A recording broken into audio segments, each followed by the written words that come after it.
All right. Well, Patreon, we have the privilege of talking with Mr. Eli Watson. You may know him from things such as Cryptid Campfire. that's right, Yes. Chasing Legends. Chasing Legends, and soon to be Small Town Monsters, I guess. Beyond the it's Beyond the Trail of Bigfoot, right? Is that what it's called? Yes, Beyond the Trail of. And I'm not sure if I'm going to make it into On the Trail of. Oh, I hope that there's like cameos. Wouldn't that be amazing? I didn't even think about that. That would be cool. I mean, we're making them simultaneously, so I would Why imagine not? it's possible, right? Why not? I want to start out with the heavy hitter Patreon question about our cryptid tonight, Goatman. Okay. Are you ready? I'm ready. Okay. Is Goatman really off-season Krampus? That's from Greg Morrill. Is he off-season Krampus? I think that's a good theory. It is. Not one that I subscribe to. That's the best way of saying that. I'm going to use that all the time. Yeah. Well, you heard it here first.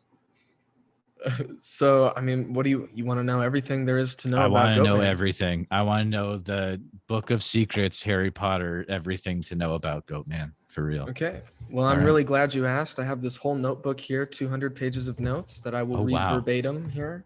The goat's notes, as it were. The goat's notes. So it's funny because Goatman is something that's kind of special to me in a way. My father is from Kentucky, and I think the Pope Lick monster, as it's known, is probably the most famous Goatman legend. And so I was talking to my father about it today, actually. And he told me jokingly that he thought Goatman was real. And so I was like, oh, that's interesting. I was like, what do you know about Goatman? He's like, oh, I went up to the bridge where it's supposedly at. Oh, no. Yeah, when he was a kid, because he used to live out there. So it's in Louisville, Kentucky, in a little neighborhood known as Fisherville. As far as to why it's known as the Pope Lick monster, I really have no idea. I couldn't find an answer to that. And even my dad doesn't know.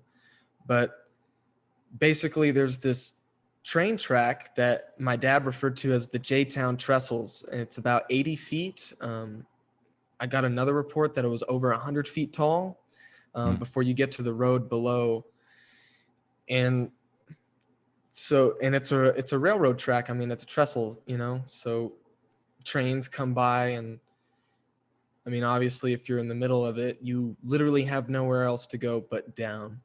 And for whatever reason, there is the myth of the Goatman that haunts that place. He walks around with an axe, you know. It's a cool visual, but my dad told me something very interesting, and he told me that near that area is this house that him and his buddies used to call the Devil Worshipper House. Oh, geez. Yeah, apparently it's all blocked off with barbed wire and stuff. And apparently whoever used to live there used to worship the devil there. And according to my research, I found, and I quote, some claim that the Goatman is the reincarnation of a farmer who sacrificed goats in exchange for satanic power. So is there a connection? I'm not sure. I mean, of course, and then you have, oh man, I hope I don't come off as weird, but you have the Baphomet, you know, the satanic symbol. Oh yeah, sure. You know, the goat head and everything. Yeah. There is that. But as far as the Goatman itself, kind of like what it does, supposedly, you know, if you go up there looking for it, you might hear it calling out to you to lure you out onto the bridge in front of an oncoming train. And I mean, it's terribly unfortunate, but a lot of people have actually perished while researching, as they call it, as the internet calls it, legend tripping. Right. Yeah, I don't know. It seems a weird term. I've talked to a few legend trippers over the years, as it were. Really? So you're familiar with the term? There's a few guys that are like, yeah, I'm a legend tripper. I'm like, oh, that's cool. Yeah. That's weird. I don't know Yeah, if I right. would. I'm gonna put I that don't in my know. Instagram bio. Right. And like I said, I mean, that's just the Kentucky version of Goatman. There's other versions. There's the Maryland and Texas Oh, really? version. Okay. Yes, yes. Mm.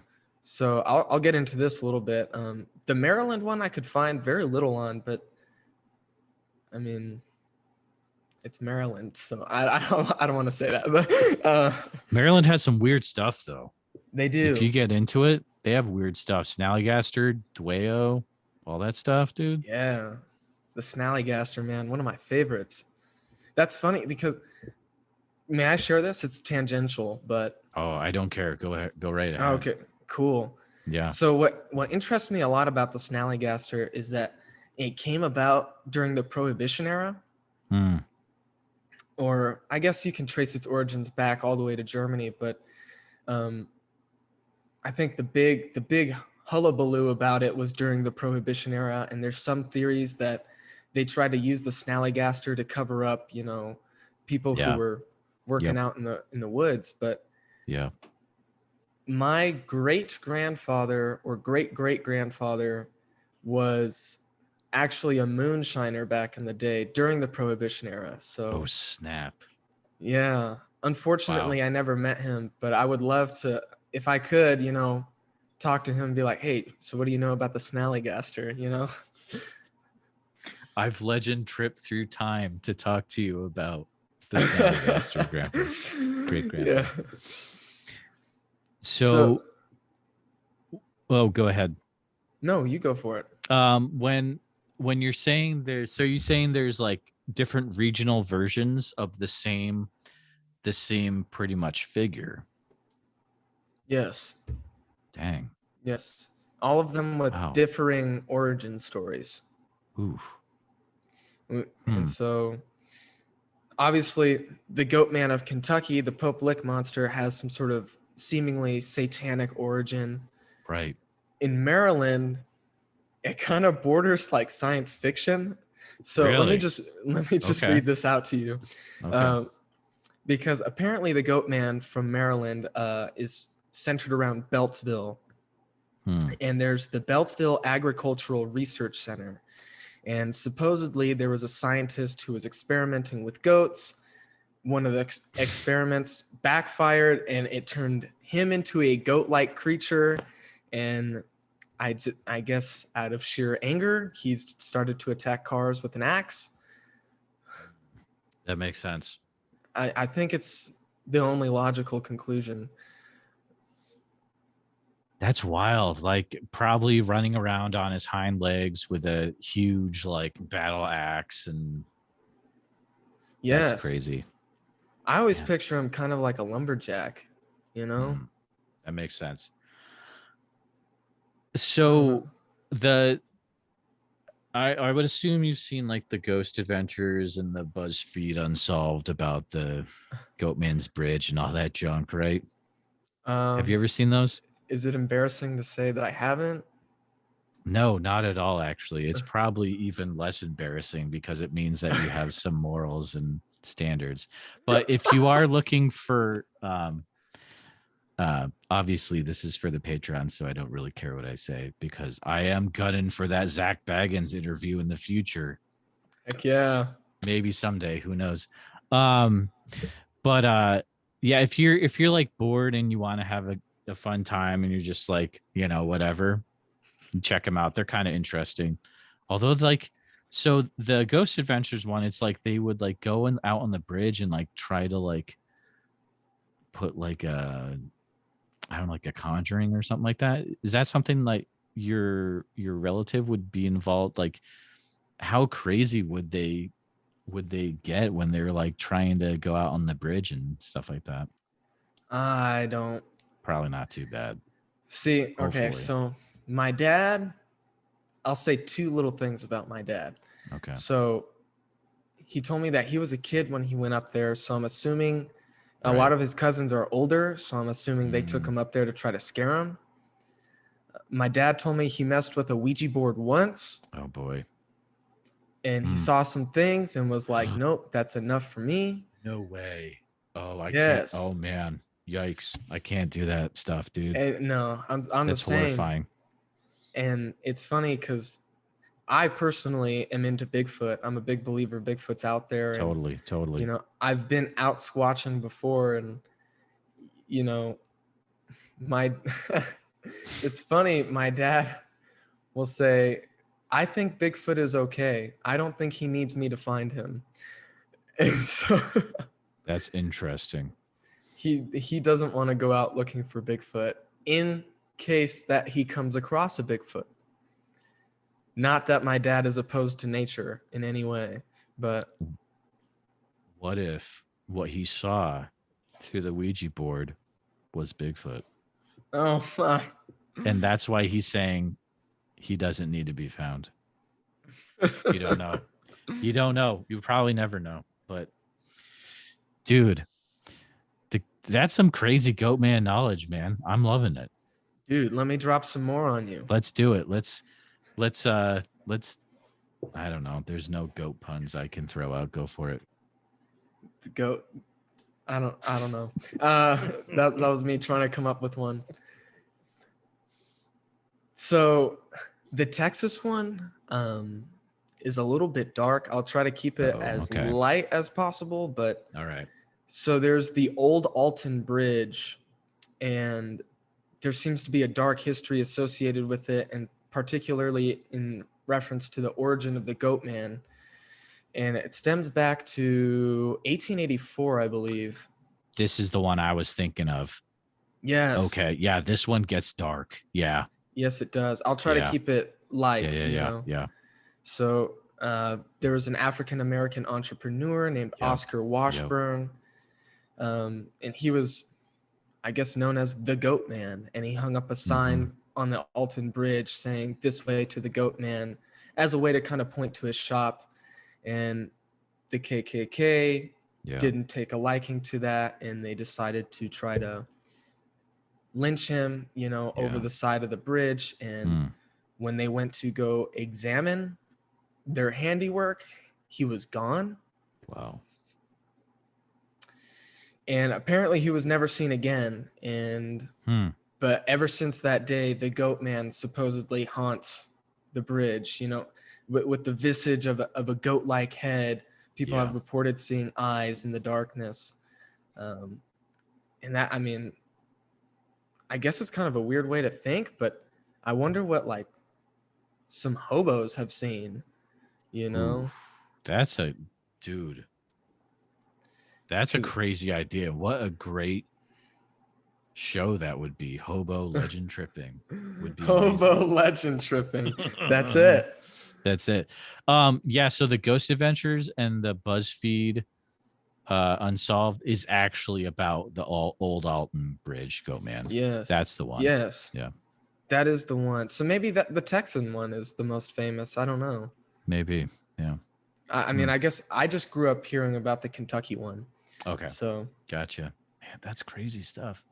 I know. So it's funny if you look up that bridge, the old Alton Bridge on Google Maps, and look at the satellite view, it's crazy. Like even the area it's in looks weird, and it's actually closer to civilization than you would think.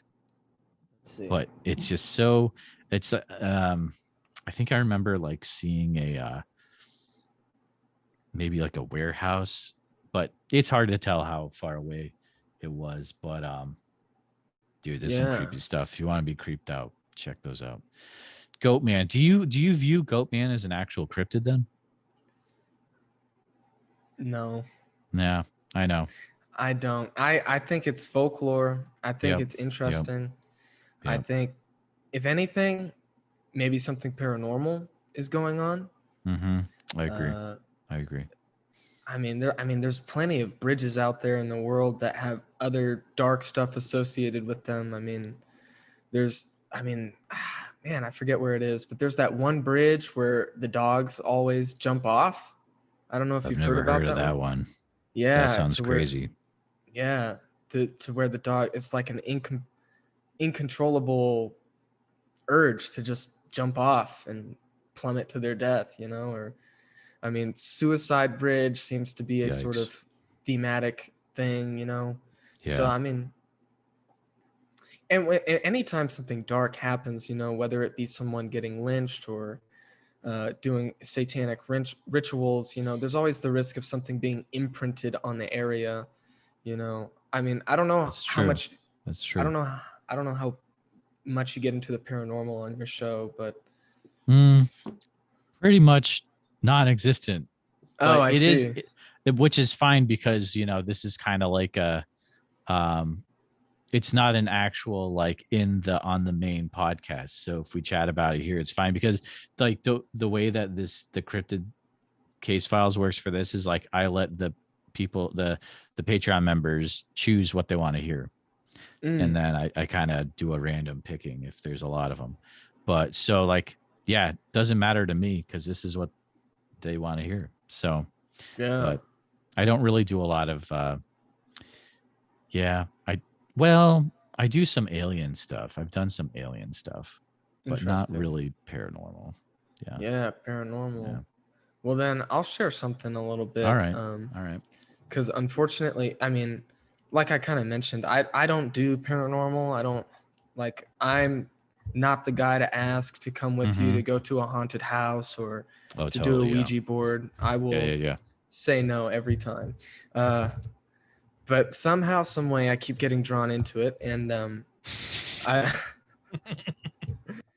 so I I have some friends who have discussed some paranormal researchers, you know, and that's what they do, and they've seen some Mm-hmm. crazy stuff, and they've discussed with me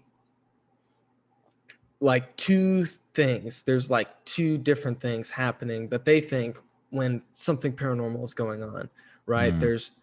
There's the, it's almost like a physical memory is one of them. Like I was saying, Mm. it kind of, something tragic or evil will imprint itself on a particular location and throughout time will replay itself, Whoa. you know. uh, I mean, that's getting into some serious, like Wow. almost John Keel territory kind of Totally, stuff, dude. Yeah. you know. Yeah. Or there's the, and they believe that most paranormal things are that. Um, Wow. but then there's the intelligent paranormal activity to where it will respond to you, you know. And that's the stuff that I think I have come across. I think I've come across some interesting things. That's some weird stuff, dude. Like, so at the there was this guy that presented once about his haunted schoolhouse that he owns in Iowa at the Mm, Van Meter Visitor Festival.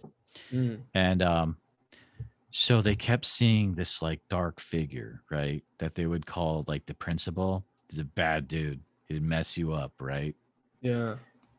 Um, so what this guy figured out is that he thinks the principal is the ghost of himself from the future come back to mess with him. I was like, dude, I think I'm gonna get something from the food truck because you just got real weird on me real quick. It was pretty Dude. much the most wild story ever. But yeah, ghost and paranormal stuff is weird, man.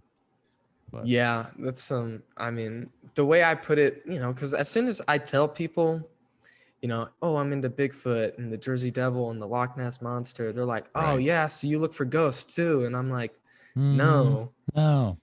no. And they're like, I don't understand. They're like, but you've gone out looking for Bigfoot. I'm like, that's because Bigfoot's not gonna follow me home afterwards.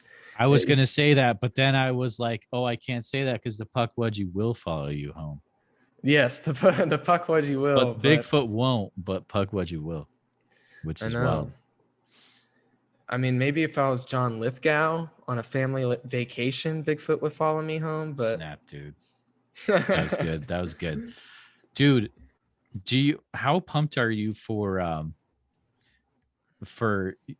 Alex and yours incredible wood adventure? dude, it's gonna Wooden be wooden awesome. adventure. When do you guys leave for that? Pretty quick? Uh, I think it's like the first April 8th is when I leave. Jeez. So it's coming up really quick, and I'm just totally stoked for it. I love the Pacific Northwest. I do too. And oh man, it's just such a beautiful location out there. And I'm really looking for, I mean, Alex is my homeboy. So he's a dude. He is the best. And so I'm just looking forward to hanging out with him, getting to meet Shane Corson for the first time. Oh my goodness, dude. Which, that would be awesome. You know what's funny though, is I think I've met Shane Corson already and I didn't know it. Really? It was at the Oregon Bigfoot Festival in 2019. Oh man. And that was really when I should clarify. When I started Cryptid Campfire with my friends, it was sort of like a hobby thing. And it soon took over my life. Dude, not same 100%. It's horrifying. Right. Yeah. But amazingly so. But right. And I feel so blessed because I've met some of the most amazing people in this community. Exactly. So I was really just kind of dipping my toes in the water, Yep. And I didn't really know a whole lot of Bigfoot researchers at the time. And so Shane Corson had a booth there. Wow. And I have a video of me at his booth. Oh man. And I don't think I realized, oh, this is Shane Corson. I was just like, oh, this is some random dude. Yeah. Exactly. I don't know if you know who Paul Graves is. Yep. But yeah, I met him there as well. And I also didn't know who he was. Well, it's like, go ahead. He gave you what? He gave me a CD of his Sasquatch songs. No way. Way, dude. Just like here you go. Have fun. Well, he was playing music and I had just started learning how to play guitar. Oh. And so I kind of saw him around. I was like, hey man, I really like the stuff you're playing. I was like, I just learned how to play guitar. And I actually had just cut my finger that morning while I was shaving. Oh, and man. So I told him, I was like, I'm probably not going to be able to play guitar for like at least a week because I cut my finger open. He's like, oh man, that's rough, dude. Hold on, stay here. I'll be right back. And he left and then he came back. He's like, I want you to have this. And it was a CD of his Sasquatch songs. Wow. That's so cool, man. Yeah. So my similar thing happened to me where it started out as a hobby and then it's like you get into it.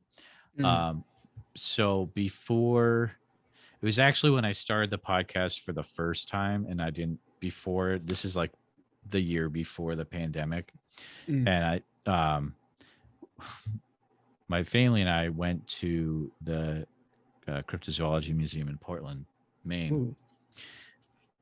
Just because I wanted, let's go to the place where it's got the big Bigfoot and get a picture with it and stuff. So I didn't even like realize all the stuff that was there.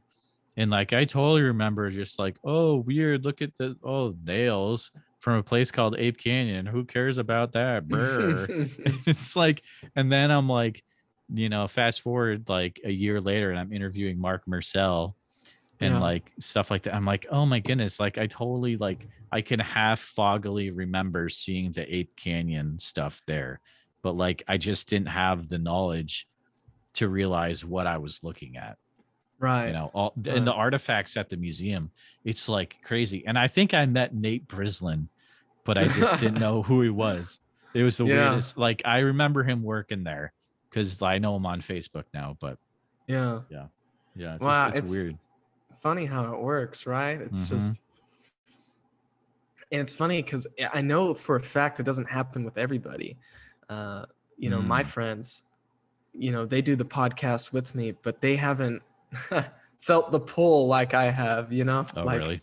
Yeah. Yeah. I mean, they're perfectly okay with, surface level knowledge, and I'm not putting them down or anything, by saying that, but it's just like, here I am, I recently just purchased, like a first edition English version of On the Track of Unknown Animals by Bernard Heuvelmans.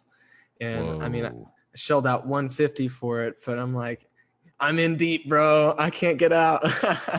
Are you in the Wild Man Literature group on Facebook? I don't think so. Where it's just a bunch of cryptozoology nerds posting all their amazing books every day. No, I I'm need to not even join this. kidding. I got invited by Lauren from Night Callers. I'll see if I can like if I have the ability to invite you, I'll see if I can get you in because it sounds like you would dig. It's just like it literally is Danny Perez posting every day about amazing stuff he has, which that's pretty solid, right? Like Yeah. I would be all Wow. about that. So it's a pretty good thing. I'll look into it later tonight. But Funny. I just listened mm, to a seminar of Danny Perez talking about on but Sasquatch archives yes, him yeah. trying to debunk the Patterson Gimlin film. And Renee DeHenden just like lights him up. Yeah, I think the title of the video is but he blows a gasket or something. So funny. Oh man, I've tried to interview Todd Prescott a lot, but he doesn't like to be interviewed. He gets anxiety, so maybe someday, but it would be really cool too. Um, but dude, Uh, it's fun chatting with you, man. It is really yeah. fun. Yeah, I mean, Um, I'm sorry I don't have more on the Goatman, but I think it's a pretty scant subject. dude, I mean that's the thing. It's like there's not a lot for some of these like weird paranormal cryptids. It's like there's not a lot out there. But Yeah. you know, the stuff you can find, that's awesome. And then you just kind of eat Cheetos and watch Ghost Adventures. So Right, right. It's you know, these folk legend type ones, on Cryptid Campfire, we go from, some serious ones like talking about the thylacine to, talking about Goatman, and mm, it's always interesting the back and forth, and it changes the dynamic of the episodes every week because sometimes there just seems to be more merit to some cryptids, and I think it's helped, especially in the age of the internet, like as good as it has done for cryptozoology, like me and you talking, or what you've yeah, done on Clubhouse. It has also opened the floodgates to literally everything being a cryptid. And that's it, very interesting. Yeah. and going back to the literature, the early literature of the first scientists to kind of do cryptozoology and how they defined it, you know, it extended beyond. I think people just focus like, oh, if there's folk legends about it, then it must be a cryptid. And it's like, no, not Mm, necessarily. Sometimes folk legends are just folk legends, man. And so I don't know. I guess by doing Cryptid Campfire and like seeing things like Goatman, it's helping me refine my list of cryptids. It's, I think, a little more strict than uh, most internet users. That is legit. I love that. Yeah. Yeah. That's smart, man. That's very smart. Thank Hmm. you. Yeah. And I just want to share that with people. I want people to know. I do. Yeah, I appreciate it. And that's definitely the clip for the episode at the end of the month. So Oh, sick. yeah. So what I've started to do, um like at the end of each month, I take like clips of all the Patreon stuff and then I'll put it in the main episode and Sure. kind of a way of me helping out people that come on and drive traffic. Although Cryptid Campfire is legit. Like, dude, you guys are like freaking massive. Like, I seriously, I don't know how that like you happened. get on all sorts of crazy lists and stuff. I'm like Cryptid Campfire, but you've been doing it for a few years, right? 2018, Wow. October Okay. 2018. So, Yeah. I Solid. mean, Solid. it's grown beyond my wildest dreams. I didn't think it would That's awesome. get this big. So, and it's it's a lot of work, I will say, It's a you lot know, of work. but at the same time, I really enjoy it. So, And that's what's important. Like if it's something you have passion about, then you should be doing it. But if you don't like I mean, if I didn't care about this stuff, I would have been done with this in like 3 months. But mm, it's what I would do anyways, so I may as well just talk to other people about it at the same time. So, Right. as you said, sometimes you get really deep into it. Yeah. And you get really deep into it. So. Yeah. I feel like Bigfoot Society came out of nowhere. Uh-oh. Oh, snap. What happened? I'm sorry, I gotta reconnect my oh my goodness, this is terrible. Hello, check. Yes, I can hear you. Yeah. Yeah. Dang it. Oh, maybe my headphones. Hold on. I'm sorry. Do what you gotta do, man. Okay. Are you there? Mm-hmm. Are you there, Eli? Yes, I'm here. Okay. Something weird with the mic happened. Okay. Something weird. It all sounded fine. I'm gonna double check my preferences real quick. Okay. Let's have you say something else. Hello, mic check. Okay, cool. Sorry, my computer just wigged out super crazy. But dude, it's been awesome having you on. Thank you so much for hanging out tonight. Thanks for having me, bro. And let me know if there's anything that I can do to help you guys out. But man, it's like I'm especially a fan of I didn't even say this. Yeah, your stuff in Chasing Legends with Alex is super good. It's really good, man. Awesome. Thank you. Yeah, that means a lot. Yeah. Especially the editing in the Rougarou episode was really funny. Oh, good. I'm glad. That was solid. I would say, it seems like you're starting to make a name for yourself. And I would say keep going down that road. Definitely. You're doing good, man. But, thank you. Yes. I mean, I guess I'll open up a little bit, but I went to film school. Actually, I lived in LA for 4 years and was trying to make it, and realized Hollywood is not the place for me. And gotcha. Then I got into cryptids, and lo and behold, it brought me back to making movies. So there you go. Awesome. Oh, that's so cool, man. That's so cool. Oh man, dude, thank you so much for hanging out. And I hopefully someday we'll be hanging out in Clubhouse and listen to Tate make jokes and whatever, and yeah, be a good time. But thanks again, dude. I'll chat with you later. Okay. Thanks. Peace. Bye.